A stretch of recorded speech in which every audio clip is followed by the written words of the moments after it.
एक अमरनाथ सिंह साहब का सवाल आया है आईक्यू टेक्नोलॉजी को लेकर। इनका ये पूछना है कि पिछले काफ़ी समय से कोई मूवमेंट नहीं आ रहा है स्टॉक में, करना क्या चाहिए, इसमें बने रहें या निकल जाएं? कौन सा स्टॉक सर बताया आपने? आईक्यू टेक्नोलॉजी, एक IKIO।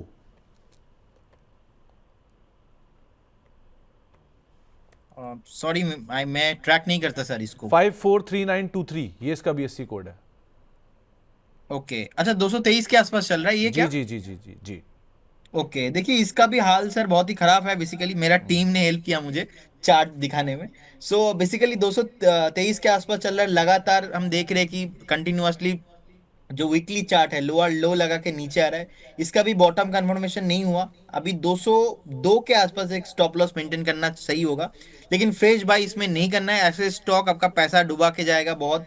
मतलब आप पैसा बना ही नहीं सकते हो ऐसे स्टॉक में, तो एक बार अवॉइड करने का सलाह रहेगा। फ्रेश बाई नहीं करना है। जो फंसे हुए हो 202 का स्टॉप लॉस मेंटेन कीजिए।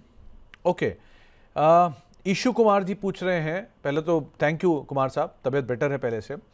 सेल इनके पास है 134 रुपए के दाम पे और MMTC 98 रुपए के दाम पर। क्या करना चाहिए इन दोनों में? एमएमटीसी। और सेल। एमएमटीसी सेल, एमएमटीसी में सर बेसिकली देखिए ये स्टॉक ना आपको बहुत टाइम लग सकता है, क्योंकि इसका चार्ट स्ट्रक्चर सही नहीं है और भी नीचे आ सकता है। मुझे लगता है एक बार 65 64 में फिर से रिट्रेसमेंट पॉसिबल है। तो जिनके पास है आप बने रहिए विथ स्टॉप लॉस ऑफ 61.50। अभी चार्ट खराब ही है, नीचे आने का पॉसिबिलिटीज है, लेकिन ऐसा बिल्कुल भी मत सोचिए यहाँ पे मल्टी बैगर हो जाएगा। ऐसा वाला सीन यहाँ पे नहीं दिख रहा है अभी भी। तो जिनके पास है आप 61 का स्टॉप लॉस मेंटेन कीजिए। फ्रेश बाई इस काउंटर में आपको नहीं करना है। और सेकंड स्टॉक सर आपने बताया सेल, राइट? जी। इसमें आपको वेट करके जाना है। फंडामेंटली मुझे अच्छा लगता है, एक बेस भी बनाया ऊपर आ रहा है। और जो लास्ट टाइम का रेसिस्टेंस था ऑलमोस्ट 124 के आसपास नियर अबाउट, आप देखेंगे कि ऐसा पैटर्न देखने को बहुत कम मिलता है कि जो बॉटम कंफर्मेशन हुआ यहाँ पे सैंडविच पैटर्न बनाया वीकली चार्ट में। तो जैसे ऐसा होता है ना कि वो बॉटम स्ट्रांग हो जाता है। अब देखेंगे 52 वीक हाई है ऑलमोस्ट 156 के अराउंड के आसपास। तो मुझे लगता है बने रहिए यहाँ पे, कुछ प्रॉब्लम नहीं है। 132 के आसपास चल रहा है, लेकिन ऐसे स्टॉक आपको फंडामेंटल स्टॉक स्ट्रॉन्ग काउंटर है। इमीडिएटली यहाँ पे पुल बैक आपको नहीं दिखाई देगा। बने रहने का सलाह होगा। एक बार 6 से 8 महीना लग सकता है 155 160 आने में। प्रदीप सर, ये सैंडविच पैटर्न क्या होता है? मतलब कुछ भरा होता है सैंडविच इस के बीच में? इस सैंडविच पैटर्न बेसिकली क्या होता है ना, बीच में ना, मतलब मैं आपको एक्सप्लेन कैसे करूँ। ये सैंडविच की बेसिकली फॉर्म में? टेक्निकल। हाँ, सैंडविच के फॉर्म में। सैंडविच के अंदर बहुत सारे चीज होता है ना खाने के लिए। हाँ। तो सैंडविच पैटर्न जब बनता है वीकली वही जगह पे ना बार बार कंसोलिडेशन होता है चार्ट। तो जैसे कंसोलिडेशन होता है उसके बाद मान लीजिए कोई मोरूबुजू पैटर्न हुआ, मोरूबुजू के बाद ब्रेकआउट आता है। या तो सैंडविच पैटर्न के बाद मान लीजिए कोई मॉर्निंग स्टार पैटर्न हुआ, मान लीजिए कोई स्टॉक नीचे आ रहा है और उनका जो प्रीवियस डे का जो क्लोजिंग है, और वो पूरा क्लोजिंग कंप्लीट करके और तगड़ा वाला एक ब्रेकआउट आया है वहां पे और भी बुलिश कैंडल के साथ, तो वहां पे मॉर्निंग स्टार पैटर्न बनता है। तो ऐसे सिचुएशन जब भी कोई भी स्टॉक बॉटम बेस बनाता है, तो वहां पे मैक्सिमम पॉसिबिलिटीज तो यही होता है कि वो सक्सेसफुली बेस बनाता है। तो ऐसा ही बेसिकली अभी सेल के साथ है, मुझे दिखाई दे रहा है। तो वीकली चार्ट मुझे बहुत ही स्ट्रांग लग रहा है। और मुझे लगता है कि यहाँ पे आपको बने रहने का सलाह होगा, लेकिन स्ट्रांग मोमेंटम अभी है नहीं, तो एक बार थोड़ा आपको टाइम लग सकता है। नहीं तो ऐसा क्या होता है प्रदीप सर, सैंडविच भी है, कप एंड हैंडल भी है, पूरा चाय प्लेट रेडी, नाश्ता सब कुछ ही है इसमें, ऐसा क्यों? काप एंड हैंडल पैटर्न सर बहुत, मतलब बहुत फेवरेट है। जैसे ही कोई स्टॉक में काप एंड हैंडल, और स्पेशली कोई भी स्टॉक में आप देखेंगे काप एंड हैंडल पैटर्न जब होता है ना, काप एंड हैंडल पैटर्न के बाद अगर मंथली ब्रेकआउट आता है, उस स्टॉक में हाईएस्ट पॉइंट पोटेंशियल होता है कि मल्टीबैगर होने का। इनफैक्ट मैंने आज से 3 साल पहले 4 साल पहले आइडेंटिफाई किया था, ग्राविटा करके एक स्टॉक है। उस टाइम पे 199 180 के आसपास भाव था। तो मैंने, मेरा जो क्लाइंट है उन लोगों को बताया था, तो बहुत सारे लोगों ने बिलीव नहीं किया कि इतना रैली हो सकता है। लेकिन बाद में जब अभी देखता हूँ, तो ऐसे अलग अलग स्टॉक में अलग अलग एग्जाम्पल है। ऐसा नहीं कि हर स्टॉक सही होता है, फेल भी होता है पैटर्न। सो मैं हमेशा से सर यही करता हूँ, मैं थोड़ा टेक्निकल देख लेता हूँ, फंडामेंटल देख लेता हूँ, उसके बाद थोड़ा साइकोलॉजी यूज कर लेता हूँ। तो तीनों चीज कॉम्बिनेशन मिला के जब एनालिसिस आ रहा है, उसका इंटरप्रिटेशन बहुत ही स्ट्रांग होता है। चलिए बढ़िया। तो sandwich pattern, cup and handle pattern के ऊपर जो पढ़ाई थी वो अभी अभी करी हमने। आगे बढ़ते हैं। दीपचंद सैनी साहब का सवाल आया है। ये कोचिन शिपयार्ड के 47 शेयर लेकर बैठे हैं 2500 रुपए के दाम पर और जियो फाइनेंस के 288 रुपए के दाम पर। क्या करें इन दोनों में? देखिए जियो फाइनेंस मुझे बहुत ही अच्छा लगता है। इनफैक्ट मनी नाइन पे ही हमने बाई कॉल दिया था 215 210 के आसपास। उस टाइम पे मैंने बताया था कि 300 इनफैक्ट ऑल टाइम हाई आने का पॉसिबिलिटीज है। देखिए अभी 300 आ चुका है। मुझे लगता है जिनके पास है बने रहिए, फंडामेंटल स्ट्रांग है। और इसमें आपको नेक्स्ट जो टारगेट होगा वो 335 से लेकर 350 के आसपास होना चाहिए। अभी के लिए जिनके पास है, आप एक ट्रेलिंग स्टॉप लॉस या तो अपने अगर फ्रेश बाय किया है इसी जोन के आसपास, तो आपको एक स्टॉप लॉस मेंटेन करना सही होगा। स्टॉप लॉस रहेगा 272, क्योंकि स्टॉक थोड़ा वॉलेटाइल है। जब गिरेगा भी आपको मिल सकता है एक बार 285 के आसपास, 280 के आसपास। तो यहाँ पे डरने का कोई ऐसा बात नहीं है, तो बने रहिए, बहुत जल्दी आपको और भी हायर प्राइस देखने को मिलेगा। और कोचिन शिपयार्ड देखिए, कोचिन शिपयार्ड अभी 2262 के आसपास चल रहा है। फ्रेश बाय नहीं करना है, स्ट्रॉन्ग काउंटर है। इनफैक्ट ये जो पर्टिकुलर कोचिन शिपयार्ड कंपनी है, मुझे तो आईपीओ में मिला था। मुझे आज भी याद है, आज से मैं कितना साल के बाद बोल रहा हूँ मैं, आज से 7-8 साल हो गया आई थिंक। ये 7-8 साल हो ही गया। तो जिस टाइम पे आईपीओ हुआ था और मुझे उस दिन लिस्टिंग गेन पे 15% का लिस्टिंग गेन हो रहा था, मैं तो बहुत खुश हो गया था, उसी दिन बेच के निकल गया था। उस टाइम पे पता नहीं था कि इतना कुछ हो सकता है इसके अंदर। अभी तो देखिए फंडामेंटली अच्छा काउंटर है। और आईपीओ होने के बाद ना 4 से 5 साल चला नहीं है। और मेरा मानना है ऐसा ही है कि सर, जब कोई स्टॉक 4 से 5 साल, 5 साल, 10 साल चलता नहीं है, उसके बाद अगर वहां पे मोमेंटम आ रहा है वीकली बेसिस पे, मंथली बेसिस पे, बहुत तगड़ा चलता है वो स्टॉक। तो कोचिन शिपयार्ड देखिए, डिफेंस में बेसिकली अदर स्टॉक तो बहुत चला है, लेकिन कोचिन शिपयार्ड भी चला है रिसेंटली। लेकिन इसका जो ऑल टाइम हाई है ऑलमोस्ट 2863 2870 के आसपास, उधर अभी गया नहीं है। तो मेरा मानना है कि अगर आप नेक्स्ट नवंबर से दिसंबर तक का टाइम देते हो, तो फिर ये आने का हाई पॉसिबिलिटीज है। लेकिन फ्रेश बाय आपको नहीं करना है। मुझे लगता है 2150 से लेके 2050 एक अच्छा फेयर वैल्यूएशन है, वहां पे आप निवेश कीजिए। वहां पे आपका उस केस में स्टॉप लॉस बन जाएगा 1850। लेकिन अभी अगर आप निवेश करते हो ना, थोड़ा बहुत रिस्क रिवॉर्ड रेशियो जो है मेरे हिसाब से फेवरेबल नहीं हो रहा है। जैसे कि सर मैंने आपको बताया, मैं टेक्निकल भी देखता हूँ उसके साथ साइकोलॉजी, तो दोनों के साथ कॉम्बिनेशन हो रहा है ये। तो 2050 2150 एक अच्छा जोन है। इस जोन पे आप एक बार बाय ऑन डिप करके जाइए। एक कृष्णकांत साहब का सवाल है और बड़ा इंटरेस्टिंग सवाल है प्रदीप जी। इन्होंने सवाल पूछा है, सन फार्मा और यूबीएल यूनाइटेड ब्रिवरीज, इनमें से कोई अभी के दाम पे खरीद सकते हैं क्या? एक तरफ दवा और एक तरफ दारू, आप क्या प्रेफर करोगे? देखिए दोनों ही काम का है और दोनों से ही बहुत रेवेन्यू मिलता है कंपनी को। बेसिकली नहीं नहीं, मैं पहला दोनों के साथ ही पहले जाना। पहले दवा काम का है। नहीं, पहले दवा के दारू काम का है, फिर दवा काम का है। देखिए तो इसलिए कुछ कुछ दोनों का केसेस में रेवेन्यू जब जब इंटर। कोविड हुआ था, मतलब आप जी। देखेंगे कुछ कुछ केसेस में लोग उस टाइम पे मेडिसिन ले रहे थे। उनको हम्म। बस कब दारू का दुकान ओपन होगा, वो जाके खड़ा थे लाइन में। तो हम्म। यही है, तो दोनों काम का है। एक कोई दिन का काम में आता है, कुछ चीज रात में काम पे आता है। तो मैं हम्म। दोनों के साथ ही जाना पसंद करूंगा। देखिए अभी यूबीएल में जो बेसिकली 2063 के अंदर चल रहा है ना, बहुत टाइम से कंसोलिडेशन पैटर्न के साथ ट्रेड हो रहा है। मल्टीपल टॉप बनाया है ऑलमोस्ट 2150 2160 के आसपास। तो अगर आप आज बाई करते हो तो मैक्सिमम आप यहाँ से 100 पॉइंट का रैली आपको मिल सकता है, लेकिन ऐसा फ्रेश ब्रेकआउट नहीं है। बहुत टाइम से यहाँ पे एक कंसोलिडेशन चल रहा है। तो मेरा मानना ये है कि अगर बाई करना है आपको, तो यहाँ से 60-70 पॉइंट नीचे अगर कभी भी आपको दिखने को मिलता है, उस टाइम पे आप बाई करके जाइए। लेकिन फ्रेश ब्रेकआउट इसमें अभी भी नहीं आया, उसमें आपको 150 से 200 पॉइंट का रैली मिलेगा, फिर से नीचे आने का पॉसिबिलिटीज है। क्योंकि टेक्निकल चार्ट में हिस्ट्री रिपीट इटसेल्फ होता है, बार बार वही सेम पैटर्न। जब तक वो पैटर्न अपने खुद का जो लास्ट टाइम का टॉप है उसके ऊपर नहीं जाता है।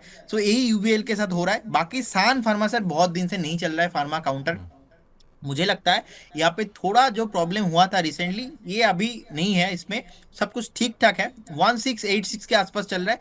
1640 1650 कभी भी अगर मिलता है, पोटेंशियल बाई कॉल रहेगा। लेकिन दोनों काउंटर में मेरा जो व्यू है नेक्स्ट 8 से 10 महीना 12 महीने का एक व्यू रहेगा।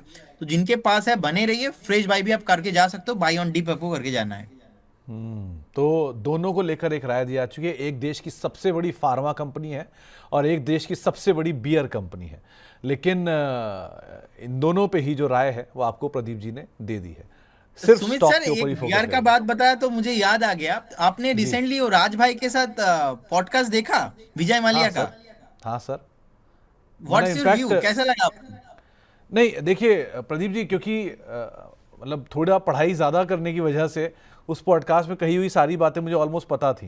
तो ऐसा कुछ नहीं है। मतलब विजय माल्या साहब की पुरानी हिस्ट्री में बहुत अच्छे से जानता भी हूँ और पढ़ा भी हुआ है मैंने। रही बात डेट की, तो ये बात सही है कि वो डेट के पोस्टर बॉय रहे हैं, जिसकी वजह से उनका नाम काफ़ी है। डेट उनसे ज़्यादा बड़े बड़े इंडस्ट्रियलिस्ट के पास है, तो ऐसा कुछ नहीं है कि डेट सब नहीं लेते हैं। आज भी ऐसी बहुत सारे ग्रुप्स हैं जो उनसे 10 टाइम ज़्यादा डेट लेके बैठे हुए हैं और अभी भी काम चल ही रहा है। कुछ तो काम नहीं भी कर रहे हैं फिर भी डेट लेके बैठे हैं। सो ठीक है, वो पोस्टर बॉय वाली सिचुएशन थी। कई जगहों पर गलत सही बहुत सारी चीज़ें थी। कई क्वेश्चन उनसे पूछने चाहिए थे जो नहीं पूछे गए, ये भी मैं समझ सकता हूँ। लेकिन ठीक है, मतलब it was an infotainment kind of situation. तो आपने इन्फॉर्मेशन भी ले ली और एंटरटेनमेंट भी हो गया। लेकिन बहुत सारी चीज़ें अगर आप बाहर से पढ़ लोगे तो आपको उसमें बहुत कुछ दिखेगा नहीं। तो ठीक है, मतलब it was a good duration to read and understand. लेकिन यूनाइटेड ब्रीवरीज ग्रुप को या यूबी ग्रुप को मैं सन 2004-2005 से ट्रैक कर रहा हूँ। सो वो ग्रुप को मैं तब से जानता हूँ जब उस ग्रुप में विजय माल्या साहब ही उसको ओन करते थे। लेकिन इसके जो कायाकल्प हुई वो तब हुई जब इस दोनों असेट को, यूनाइटेड स्पिरिट्स को भी एंड यूनाइटेड ब्रिवरीज को भी, डियाजियो और हैनिकन ने खरीद लिया। वहाँ से कायाकल्प शुरू हुआ और तब से ये ट्रांसफॉर्मेशन ज़्यादा बड़ा होता हुआ दिखाई पड़ा। यूबी होल्डिंग को डिफंक कर दिया गया क्योंकि वहाँ पर वो एनसीएलटी में चली गई। लेकिन बहुत कुछ अच्छा बुरा इस ग्रुप ने देखा है और बहुत पुरानी हिस्ट्री है। मतलब बर्जर पेंट से लेके किसान जैम से लेके ऐसे बहुत सारे इस ग्रुप की होल्डिंग रही हैं over a period of time. लेकिन ठीक है, एक इस पे कभी आराम से डिटेल में डिस्कशन करेंगे, बहुत लंबा पॉडकास्ट है ये। खैर तो आगे ये बढ़ते जो हैं। आपसे बात अभी अभी बात कर रहे हो ना, ये पता चल रहा है कि आप इंडस्ट्री में जो लास्ट 20 ईयर से हो, उसका एक्सपीरियंस अभी दिखाई दिया एक झलक मुझे। मतलब आप प्रदीप सर, क्योंकि बहुत सारी किताबें, बहुत सारी हिस्ट्री पढ़ने का मुझे शौक है, तो जिसकी वजह से ना बहुत टर्न अराउंड स्टोरीज मैंने अपनी लाइफ में देखी हैं, जिसमें यूनाइटेड स्पिरिट्स एक टर्न अराउंड स्टोरी रहा है, क्लासिकल टर्न अराउंड स्टोरी रहा है। इनफैक्ट सीजी पावर एक क्लासिकल टर्न अराउंड स्टोरी रहा है। ऐसी बहुत सारी turn around story. Eicher motor एक बहुत बड़ी टर्न अराउंड स्टोरी है। एस्कॉर्ट्स एक बहुत बड़ी टर्न अराउंड स्टोरी है। कम लोग ये बात जानते हैं कि एस्कॉर्ट्स एक समय पे 20 बिजनेस के अंदर होता था, जिसमें टेलीकॉम इनका मेजर बिजनेस था, एस्कोटेल के नाम से। या आइशर एक समय पर करीब 20 से 22 बिजनेस में था और सिद्धार्थ लाल साहब के आने के बाद एक कंपनी को उन्होंने टर्न अराउंड किया थिन लाइन बनाकर बिजनेस में। सो ऐसे बहुत टर्न अराउंड स्टोरीज देखी हैं पिछले 20 सालों में, और वो स्टॉक प्राइस में रिफ्लेक्ट करती हैं समय के साथ। आप जो ये बात कह रहे हो कि इमीडिएटली वो नहीं दिखाई पड़ेगा, इमीडिएटली 1 क्वार्टर 2 क्वार्टर में आपको लगेगा क्या ही होगा, एक आध जंप आएगा, 50% का जंप आ जाएगा, उसके बाद वो शेयर हाइबरनेशन में चला जाएगा। लेकिन जैसे जैसे वो टर्न अराउंड स्टोरी बनेगा तब वो बनता है मल्टीबैगर, और उसमें देना पड़ता है समय, और वो बाजार में किसी के पास नहीं है देने के लिए। Market needs patience, market needs discipline, market needs आपका परसिस्टेंसी, लेकिन तीनों ही बाजार में कोई देने को तैयार नहीं है। जो वो देता है उसको रिवॉर्ड मिलता है, सीधी सी बात है। Exactly. एनीवेज, ये बहुत लंबा डिस्कशन है, कभी और करेंगे। कुछ और सवालों को लेते हैं।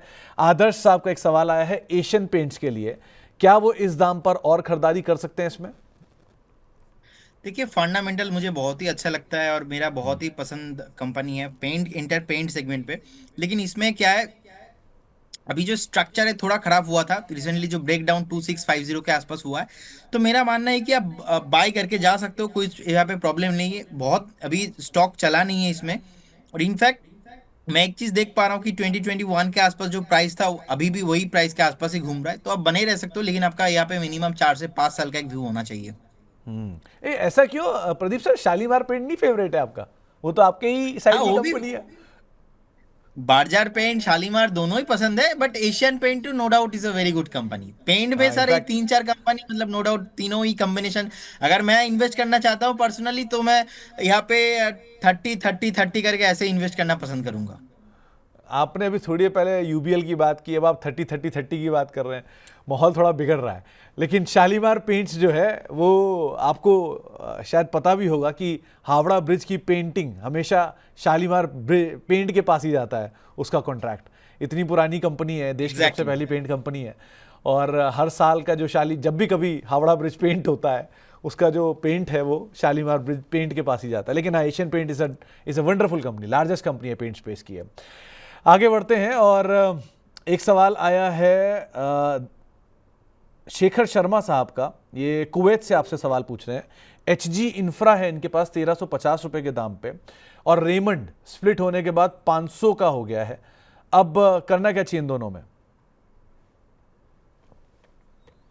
देखिए रेमंड मुझे लगता है कि अभी जो 615 के आसपास चल रहा है ना, यहाँ पे आपको फ्रेश एंट्री नहीं लेना है। और आई डोंट नो, मैं ठीक देख रहा हूँ कि नहीं चार्ट में अभी इतना बड़ा नेगेटिव कैंडल क्यों हो गया? तो कोई स्प्लिट हुआ था क्या सर, एडजस्ट? जी एडजस्ट हुआ, ओके। इसमें डीमर्जर हुआ रेमंड में एक। तो अभी 550 के अराउंड मुझे लगता है एक स्टॉप लॉस मेंटेन करना चाहिए और बने रहिए।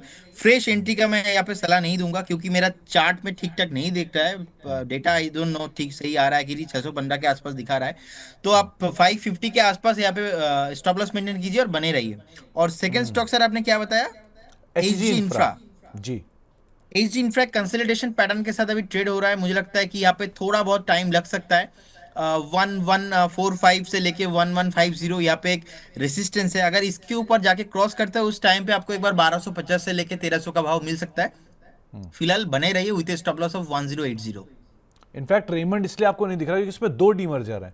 पहले एक रेमंड का लाइफस्टाइल बिजनेस का डीमर्जर हुआ था जुलाई 2024 में, और मई हाँ 2025 में इनका रियल्टी बिजनेस का डीमर्जर भी हुआ है रेमंड से, तो इसलिए हाँ, मल्टीपल मेरा डीमर्जर्स मेरा की वजह चार्ट से में वो अपडेट नहीं हो रहा है, रिमाइंडर हाँ नहीं आ वो रहा है। एडजस्ट नहीं हो पाया कि अभी एक एक महीना पुरानी बात है, तो इसलिए अभी एडजस्ट हो नहीं पा रहा है। लेकिन ये कॉर्पोरेट एडजस्टमेंट आम तौर पर थोड़े रिस्की होते भी हैं चार्ट पे स्टडी करना, तो इसलिए मैं समझ सकता हूँ इस बात को। आगे बढ़ते हैं और एक सवाल और आया है हमारे पास। सुमित गुप्ता साहब का सवाल है। सुमित गुप्ता है सर, मैं नहीं हूँ। तो उनका सवाल आया है ओरिएंट सीमेंट को लेके। पहले तो बहुत बहुत शुक्रिया गुप्ता साहब हमसे सवाल पूछने के लिए। ओरिएंट सीमेंट और श्रीराम प्रॉपर्टीज, इन दोनों पर इनका सवाल है, क्या बाय करना चाहिए यहाँ पे? देखिए श्रीराम प्रॉपर्टी को लेके मैं पहले बता देता हूँ, यहाँ पे बेसिकली 100 के आसपास चल रहा है और एक रेसिस्टेंस है ऑलमोस्ट 108 के आसपास। तो टेक्निकली देखा जाए लास्ट 4 से 5 हफ्ता चल रहा है बहुत। बने रहिए, कुछ प्रॉब्लम नहीं है। अभी 95 के ऊपर भी सस्टेन हो रहा है, तो मेरे ख्याल से इस पे जो पोटेंशियल टारगेट है 110 के आसपास होना चाहिए। लेकिन 110 अगर कभी भी आता है उस टाइम पे आपको थोड़ा ध्यान रखना है, क्योंकि वहाँ पे मल्टीपल रेसिस्टेंस है। इनफैक्ट लास्ट 7 से 8 टाइम बहुत ही स्ट्रगल किया था 110 क्रॉस करने में। तो अभी भी हो सकता है कि 108-10 जब भी आए एक बार स्मॉल प्रॉफिट बुक करना आपके लिए बेटर हो सकता है। और ओरिएंट सीमेंट देखिए अभी 328 के आसपास चल रहा है। तो यहाँ पे बेसिकली ऑल टाइम हाई के आसपास ही है, चार्ट में मुझे ठीक ठाक ही लग रहा है, प्रॉब्लम तो कुछ है नहीं। 305 का एक स्टॉप लॉस होना चाहिए आपके पास अगर शॉर्ट टर्म का व्यू है। थोड़ा आप इसमें लॉन्ग टर्म व्यू रखते हो तो फिर मुझे लगता है 285 के नीचे नहीं जाएगा। अगर आप शॉर्ट टर्म ट्रेडर हो तो 305 होना चाहिए, लॉन्ग टर्म ट्रेडर हो तो 285 के आसपास आपका स्टॉप लॉस होना चाहिए। बने रहिए, स्ट्रक्चर ठीक ठाक है, क्योंकि अभी जो बाउंस बैक आ रहा है 308 304 के आसपास एक बहुत ही अच्छा पोटेंशियल जोन फेयर वैल्यूएशन के साथ ट्रेड हो रहा है। बने रहिए इसमें, बहुत जल्दी आपको एक बार 360 370 का प्राइस आएंगे। ओके। अब हमारे साथ सलीम साहब कोरबा से बने हुए हैं और बहुत देर से बने हुए हैं। सलीम साहब पहले तो माफ़ी, आप सुन पा रहे हैं मुझे? जी सर। पहले तो सलीम साहब बहुत बहुत शुक्रिया इतनी देर बने रहने के लिए, और बहुत बहुत माफ़ी आपसे हम बातचीत नहीं जी कर पाए। आपका सवाल क्या है? सर, मैं अदानी सॉल्यूशन एनर्जी लिया हूँ हम्म। 915 रुपये में सर। इसमें आगे क्या करना चाहिए सर? आज ही खरीदारी की है क्या आपने? जी जी सर। और कितना समय आप दे सकते हैं सलीम जी से? इसमें सर मैं 3 महीना दे सकता हूँ सर। 3 महीना दे सकते हैं। क्या करना चाहिए Pradeep sir? Adani energy solution चलना शुरू हुआ है बहुत समय बाद, कंसोलिडेशन शायद पूरा कर लिया होगा इसने, आपकी राय? सर अभी भी थोड़ा बाकी है, कंसल्टेशन पूरा हुआ नहीं। 920 925 में एक रेसिस्टेंस है, तो अगर एक बार 925 क्रॉस करता है उस टाइम पे एक बार फिर से आपको 980 से लेके 1000 के आसपास भाव आते हुए दिखेंगे। तो आपके पास अभी अपने बाय किया, नो डाउट अदानी ग्रुप मुझे लगता है कि नेक्स्ट वीक नेक्स्ट और भी नेक्स्ट 15 से 20 दिन चलने का हाई पॉसिबिलिटीज है। और फेयर वैल्यूएशन के साथ आपने बाय किया है, तो आपका पोटेंशियल स्टॉप लॉस यहाँ पे जो हो रहा है 885 में आप एक बार स्टॉप लॉस मेंटेन कीजिए। बहुत जल्दी आपको यहाँ पे 985 और 1000 का भाव यहाँ पे आते हुए दिखेंगे। और एक बार 1000 के ऊपर सस्टेन किया तो फिर से आपको एक बार यहाँ पे 1050 से लेके 1100 के भाव भी देखने को मिलेगा।